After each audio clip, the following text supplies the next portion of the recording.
All right, let's fly back onto Netflix here. Netflix earnings, the company finally saw subscriber growth. CEO Reed Hastings commenting on forward-looking momentum in the earnings call. And then we got to pick up the momentum.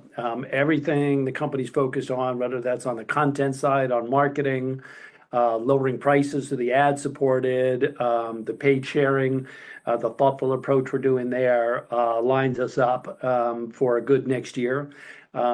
We still got FX, so that's a huge hit, as we've explained. So that's not going to go away. But other than that, all the stars are lining up very well for us. Well, Reed may want to pick up his chair. He was looking a little low there in the shot, but nonetheless, we're seeing two upgrades here on Netflix after this report. One by J.P. Morgan, another by Deutsche Bank. And I'm going to lock in on Deutsche Bank because I think it captures perfectly the move we are seeing on the stock here post earnings, which I would say were pretty surprising on numerous fronts. But Deutsche Bank upgrading to buy, taking their price target to $350, saying, quote, "We believe we have now have visibility into a subscriber growth inflection point next year, given that Netflix management has confirmed both the early 2023 introduction of its new measures designed to better monetize account sharing." So the street coming out bullish on changes to account sharing over at Netflix. This was a pure acknowledgement of the screen wars that Netflix is going through, and not just on the streaming side. It's also some of the other social media players, of course, who are competing for the eyeballs, for the impressions and the attention, and particularly within that attention, the engagement. Netflix pointing out in this quarter that they had higher engagement than any other streamer, at least in that ballpark.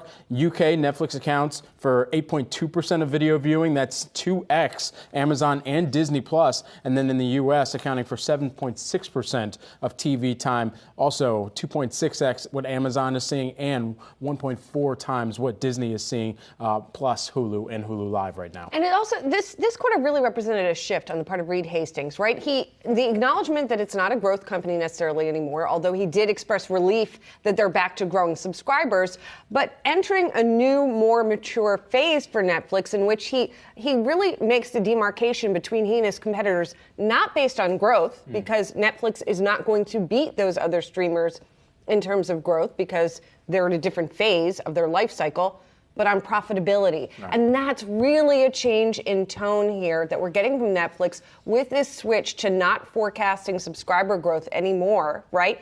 To switching, and he sort of painted it as reflective of what they're hearing about a different shift to profitability, but they're also shaping that conversation now by getting rid of those subscriber growth forecasts. No, it's a great point, Julia. And that was put right at the top of that Netflix earnings release. And I was surprised. It was almost as if Hastings was saying, we're just going to wait out the rest of these players, let them go bust. None of their content may pan out, and we're going to stay here, and we're going to keep on doing what we're doing. But I do want to mention J.P. Morgan. That's the other upgrade over here on Netflix this morning.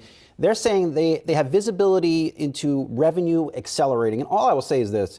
Netflix better deliver in a big way on this ad platform. If there is any sense of it not launching well, any technical difficulties, this stock is going right down the drain. Well, the ad platform is only as strong as the content is at the end of the day, too, because you need to have those consistent viewers that are coming back that the advertisers then want to be able to get directly in front of. And so for the viewers actually seeing that continued value in the Netflix content that they're going to have to continue to spend on. And yes, to your point, Julie, it's really them kind of waiting out some of that competition, realizing how much they are spending as they put in this release. Our competitors are investing heavily to drive subscribers and engagement by building large, successful streaming businesses, but that's hard at the end of the day.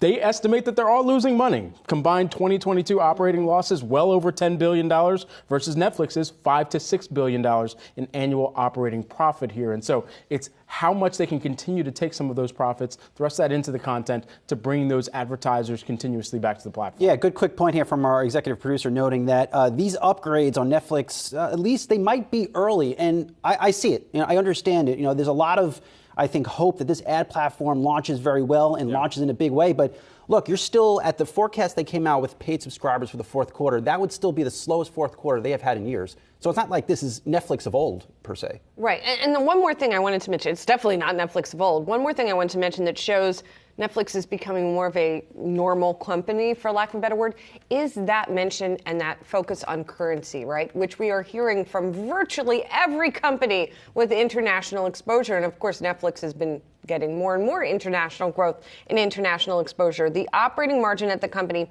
19.3%. It was 23.5% a year earlier. And it's almost entirely because of the appreciation of the U.S. dollar. And I know we heard that from P&G, which we're going to talk about. We're hearing it really, this is just the refrain. One of the, even more than inflation, I feel like the dollar appreciation is the theme of this earnings season. It's something we flagged ahead of time, and now we're seeing it play we're here. out. That's what we do. We flag things ahead of time. Yes.